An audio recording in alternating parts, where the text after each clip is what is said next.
para tener una crítica positiva o negativa hacia el comunismo, hay que ir a la tesis fundamental. Por eso creo que corresponde al origen, ¿no?, de la utopía comunista frente a los abusos del capitalismo, frente al conflicto entre el capital y la clase obrera del siglo XVIII, que es que empieza la industrialización. Pues creo que es importante ir a la semilla, a la raíz anterior a la filosofía, a la narrativa original. Y bueno, ya ustedes saben que de los tiempos de los griegos, del mundo clásico, pues la gente, los filósofos, los pensadores hablaban y se recreaban en un supuesto mundo antiguo, anterior a la historia, o sea, el mundo de la prehistoria, según estos clásicos, pues era un mundo armonioso donde todos éramos familia. Yo no sé si fue un mito que surgió de un sacerdocio o, o simplemente todos traían la nostalgia de la primera infancia, del hogar, donde ciertamente se vive en comunidad, en una comunidad de amor, en ese calorcito familiar que la familia sanguínea propicia a los seres humanos en su más tierna edad. Pues es posible que se quedara eso.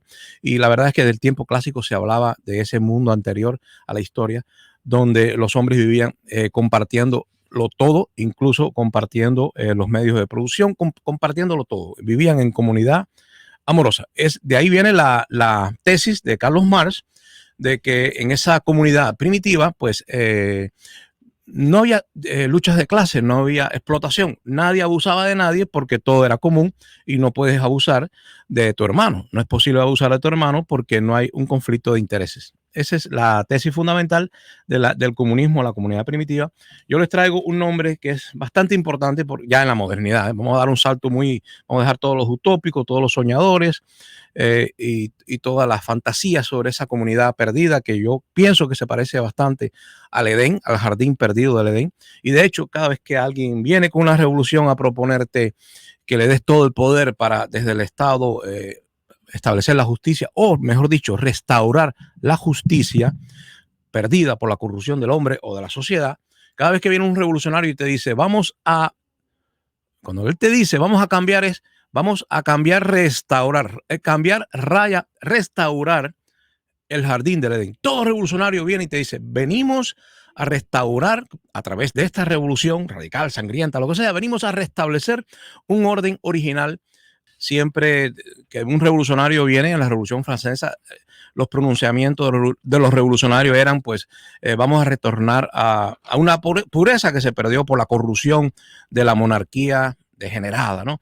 Y en Cuba, pues, Fidel Castro también vino y dijo, vamos a hacer una revolución transitoria para restaurar. La historia me va a absolver por cualquier violencia que exista porque el propósito es noble, es restaurar la Constitución del 40. O sea, vamos a hacer una revolución, pero no se asusten, no es para siempre porque no funciona, la anarquía y la violencia no permiten el trabajo y la industria. Vamos a regresar a un orden porque se había corrompido.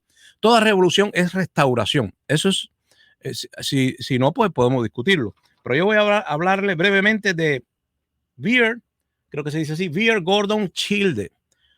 Vere, pueden buscarlo, por eso lo escribí. Vere Gordon Childe. Childe, no Children. Vere Gordon Childe. Bien, él es un australiano antropólogo, por supuesto.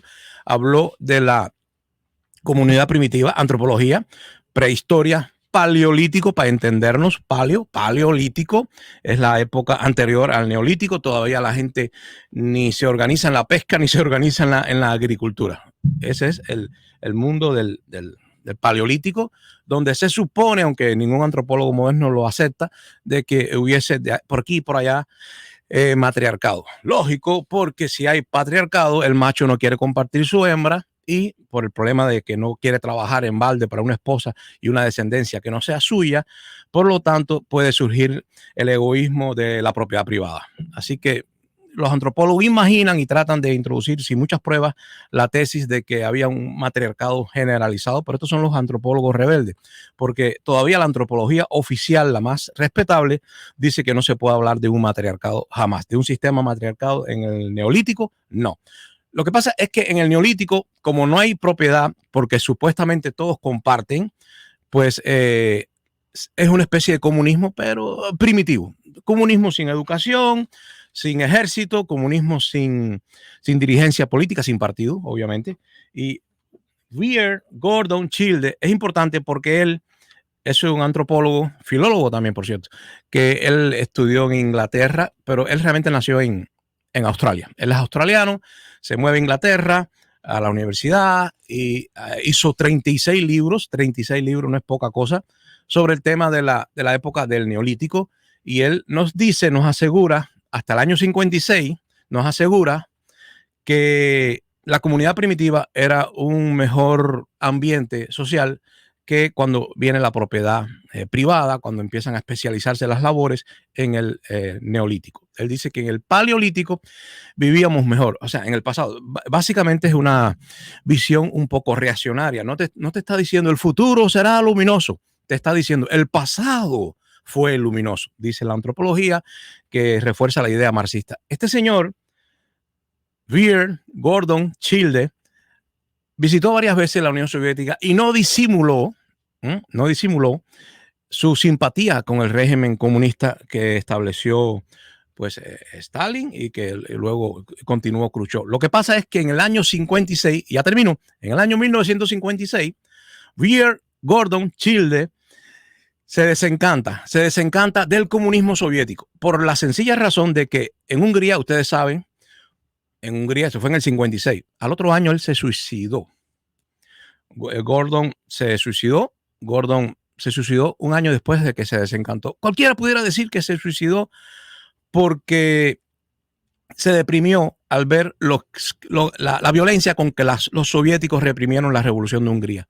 Occidente se hizo el sueco o estaba ocupado con lo de Suez, y en el mundo capitalista occidental nadie reprochó con mucha fuerza la intervención de los soviéticos, que terminaron matando húngaros en el 56. Al otro año, repito, Gordon se suicida. Lo que pasa es que hay algunas voces por ahí no muy no confirmadas que dicen que él no se suicidó, que la KGB lo asesinó porque él había sido en sus viajes a la Unión Soviética reclutado por la inteligencia de la Unión Soviética para reforzar la idea, para que él ayudara a reforzar en Occidente la idea de que en la comunidad primitiva, o sea, en el comunismo que ya se estaba viviendo nuevamente en la Unión Soviética, pues se vivía mejor que en la sociedad capitalista. Entonces hay voces, por eso son muy débiles, que dicen, la mía no se suma, no me gustan las teorías conspirativas. Él, para mí, se suicidó desencantado por lo que vio en Hungría. En Hungría, un grupo de jóvenes que ya se habían enterado de que a través de Khrushchev, ustedes saben que sacó a la luz todos los crímenes de Stalin, y ya se habían enterado en Hungría. De hecho, el mundo entero se enteró, menos nosotros los cubanos, todo el mundo se enteró. Es posible que en Cuba alguna gente interesada en política exterior o en geopolítica se hayan enterado, pero en general yo nunca escuché cuando niño esa historia, la historia de que los soviéticos habían entrado en el 56, unos añitos antes de la Revolución Cubana, habían entrado a Hungría y habían matado a los rebeldes, a los jóvenes. Los jóvenes rebeldes, pues brevemente se lo digo, en la capital habían hecho manifestaciones y en su entusiasmo se les ocurrió lamentablemente acercarse a una emisora de radio. Me recuerda mucho el Grupo Caimán acercándose a la televisión de Camagüey para transmitir con mucho entusiasmo su mensaje al pueblo. Pues ese grupo de jóvenes universitarios se acercó a una emisora de radio. Tengo problemas con la luz. Se acercó a una emisora de radio para transmitir el mensaje. Los de la inteligencia húngara que estaban dentro dispararon a los jóvenes, dispararon para defenderse de ese supuesto ataque a la emisora de radio. No se sabe si era violento o no, por eso me recordó mi caso. Y el caso es que cuando disparan, pues afuera había soviéticos, había presencia del Pacto de Varsovia en las calles, y los soviéticos creen que los soldados de la policía secreta húngara le están disparando a ellos, no a los jóvenes disidentes. Se forma un fuego cruzado, los jóvenes entran y se unen a los de la inteligencia húngara, se unen a su propia gente, a su propio G2, y empiezan a luchar contra el extranjero porque se despierta la llama del nacionalismo húngaro y empiezan jóvenes rebeldes disidentes junto a la gente de la policía secreta húngara, empiezan a dispararle a los soviéticos. Conclusión, la violencia se generalizó, la Unión Soviética intervino y aplastó. Y otra conclusión que saco posteriori, pues él se desencantó.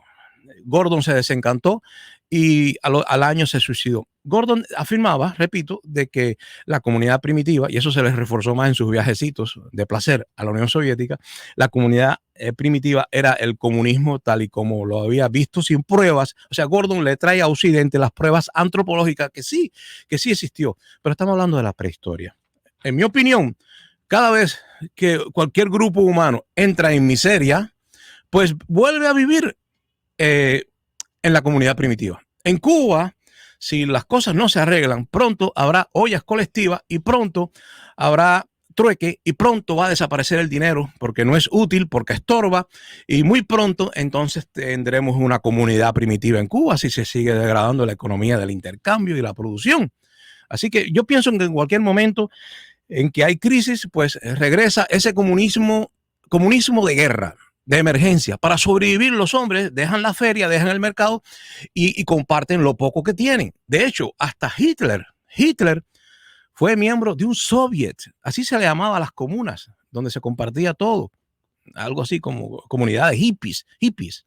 Pues Hitler, en momentos de crisis en Berlín, comió de una olla colectiva porque tenía hambre, y si tienes hambre te asocias a la comunidad primitiva. Así que para mí la comunidad primitiva no es algo de la prehistoria como afirmaba Gordon, apoyado por la inteligencia soviética quizás, o por la política exterior de la Unión Soviética, en hacer fuerte esta teoría con una supuesta base antropológica, pero la verdad es que para mí, paralelamente a la civilización organizada y dividida entre trabajo y capital, pues paralelamente en cualquier grupo marginado, gitanos, judíos incluso en pobreza, pues vuelve la comunidad primitiva. Y para nadie es un secreto que incluso en la fundación del Estado de Israel, cuando la cosa estaba dura en Israel, pues los pioneros de ese Estado naciente, después del Holocausto y las miserias del nazismo, pues tuvieron también comunas agrícolas en Israel y son famosos los kibbutz, porque no hubo jamás una experiencia, al menos en el siglo XX, de un comunismo tan real como el de los israelíes que compartían todo, incluso las ollas para cocinar en las cooperativas agrícolas